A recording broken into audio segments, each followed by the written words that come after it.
Hi friends, welcome to Sri Renga's kitchen. இன்றைக்கி நம்ம கிச்சனில் ஒரு ஹெல்த்தியான ஈவினிங் ஸ்நாக்ஸ் ரெசிபி தான் பார்க்க போகிறோம். மசாலா கடலை. வாங்க இது எப்படி பண்ணுறதுன்னு பார்க்கலாம்.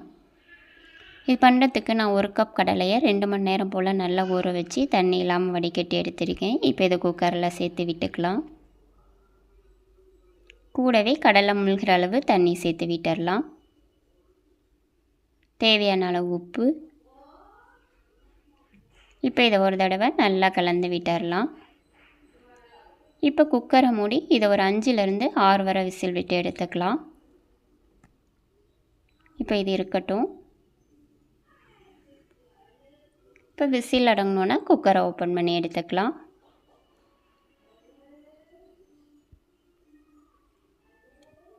இப்போ நம்ம கடலை வெந்துருச்சான்னு ஒன்று எடுத்து செக் பண்ணி பார்த்துக்கலாம்.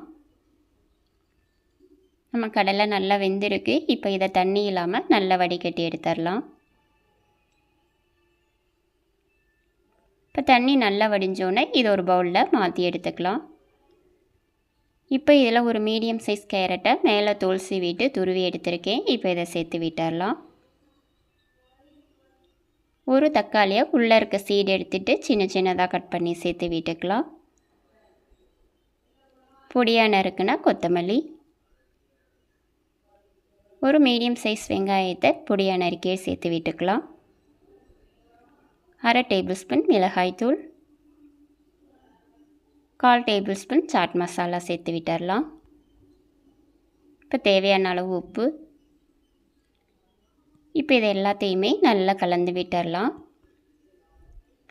ஈவினிங் ஸ்கூல் விட்டு வரும்போது குழந்தைங்களுக்கு பண்ணி கொடுங்க. இதில் ப்ரோட்டீன்ஸ் அதிகமாக இருக்குது. இந்த மாதிரி டெய்லியும் பண்ணி கொடுத்தீங்கன்னா உங்களுக்கு ரொம்ப ஹெல்த்தியும் கூட.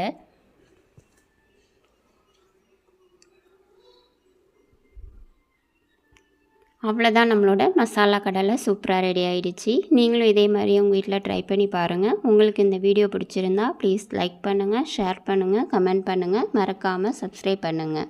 பெல் ஐக்கான ஆல் பட்டனை கிளிக் பண்ணுங்கள். தேங்க்யூ ஃபார் வாட்சிங்.